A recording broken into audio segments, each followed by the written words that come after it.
आजकल बच्चों को शायद पता नहीं होगा, शायद अवार्ड में इसलिए कर रहा हूँ क्योंकि बहुत सारे बच्चों को भी आजकल पढ़े लिखे बहुत अच्छे जी हैं, जी पढ़ाई हो गई। जी हमारा उत्तराखंड का नाम Guinness book of world record में है।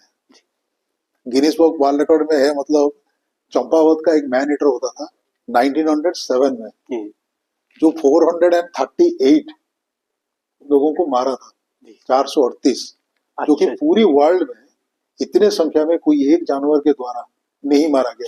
438 438, जी जी जिसमें 238 जी नेपाल में मारा। जी इसके बाद फिर एक ही जानवर ने इतने लोगों को मारा एक ही एक ही एक जी ही एक ही टाइगर ने, जी जी इनफैक्ट टाइग्रेस ने उसको मारा।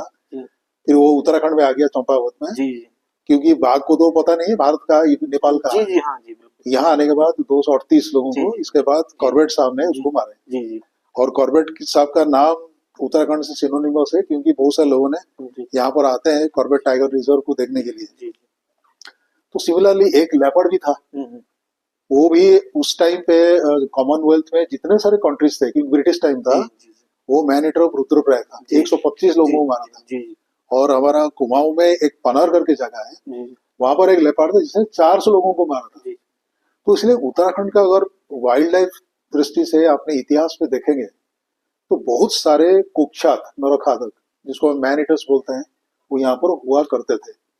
उस टाइम पे जंगल बहुत अच्छा था, उस टाइम में लोगों का संख्या कम था, फिर भी मैन एनवर कॉन्फ्लिक्ट चरम पर होता था, और आज भी चरम पर है।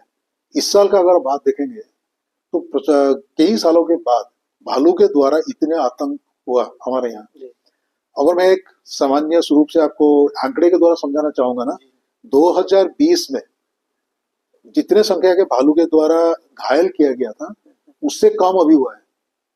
अच्छा आप ये कहना चाह रहे हैं कि चार मतलब पांच कम हुआ है। आपका ये हाँ, स्पष्ट कहना है कि मतलब पिछले आंकड़ों के मुकाबले इस वक्त जो है कम जो है थोड़ा सा कम है, कम लेकिन घटनाएं लेकिन हुई हैं। जी जी समय को आप देखेंगे ना, वो तो पूरी साल का बात कर रहा था, लेकिन अगर आपने देखेंगे कि अक्टूबर से लेके दिसंबर के अंदर अंदर सबसे ज्यादा घटना हुई, जी इसलिए लोगों को इतना ज्यादा डर, इतना ज्यादा चिंता हो गया कि भालू ये क्या कर रहा है। अभी हमने देखे होंगे कि इस बार रिकॉर्ड तोड़ बारिश हुआ, जी जो सारे रिकॉर्ड तोड़ा, एवं उसके बाद बारिश ही नहीं। अभी 3-4 दिन पहले बारिश हुआ, लेकिन एंटायर विंटर में बारिश हमारा उत्तराखंड में हुआ ही नहीं जी है। बारिश जरूरी है जी भालू के लिए, क्योंकि वो बाद में बर्फ में कन्वर्ट होगा। जी इसके बाद वो शीतकालीन जो उसका सायन होता है, जिसको हम इंग्लिश में बोलते हैं हाइबरनेशन, जी उसमें वो चला जाता है। वो जाएगा 2 महीना या 1.5 महीने के लिए बिना खा पी के। मतलब यह है कि उसका बॉडी में उतनी चर्बी होना चाहिए, जो कि स्टोरेज फूड मटेरियल बोलते हैं, ताकि वो जिंदा रह सके। इसके लिए वो भयंकर खाता है जाने से पहले। बारिश से हमारे